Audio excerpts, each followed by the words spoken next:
বেলুড় মঠ আমাদের কাছে মহাতীর্থ। আমরা যেখানেই যাই তাদের মধ্যে মনে করি যে বেলুড় মঠই সবচেয়ে পবিত্র স্থান। বেলুড় মঠে যারা যারা গেছেন তারা অবশ্যই খেয়াল করেছেন যে এখানে মূলত 4টি মেন মন্দির রয়েছে। প্রথমে প্রবেশ করেই ঠাকুরের শ্রী শ্রী রামকৃষ্ণ পরমহংসদেবের নামাঙ্কিত মূল মন্দির বেলুড় মঠ বলতে আমরা প্রথমেই যে মন্দিরটি আমাদের চোখের সামনে ভেসে ওঠে সেই মন্দির অতিক্রম করে একটু এগিয়ে গিয়েই রয়েছে প্রেসিডেন্ট মহারাজের মন্দির, যেটি প্রধানত স্বামী ব্রহ্মানন্দজি বা রাখাল মহারাজের নামাঙ্কিত। সেখান থেকে আরেকটু ডান দিকে সরে গিয়ে শ্রী শ্রী মায়ের মন্দির, সেটিকে অতিক্রম করে আরেকটু এগিয়ে গেলেই স্বামীজি মহারাজের মন্দির।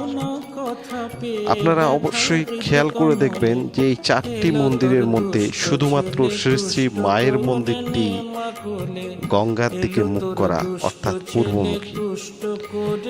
এর কারণ কি শুধুই শ্রী শ্রী মায়ের গঙ্গা প্রীতি, নাকি এর পিছনে অন্য কোনো কারণ রয়েছে? একদমই না, আপনারা ঠিকই ধরেছেন, এটিও শ্রী শ্রী ঠাকুরের লীলা কাহিনীরই অন্তর্ভুক্ত।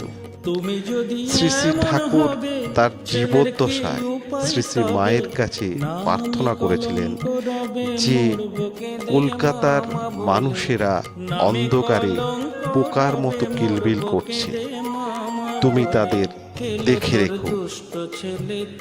শ্রী শ্রী ঠাকুরের এই মিনতি মা গ্রহণ করেছিলেন এবং সেটিকে স্মরণ করেই মনে করা হয় এই মন্দিরটি পূর্বমুখী বা কলকাতামুখী, অর্থাৎ কলকাতার দিকে দৃষ্টি স্থাপন করে জগতের প্রতিটি জীবকে প্রতিনিয়ত দেখে চলেছেন শ্রী শ্রী মা সারদা দেবী, কারণ তিনি সকলের মা, জগতের মা।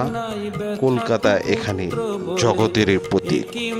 আজ এই মাতৃ দিবসে জগতের তথা ঠাকুর মা স্বামীজির ভাবানুরাগীদের কাছে শ্রেষ্ঠ মা বলে পরিচিত শ্রী শ্রী মায়ের শ্রীচরণে শতকোটি প্রণাম জানাই। যা হবার হবে রে ভাই, মা বলে ডাকি সবাই, যা হবার হবে।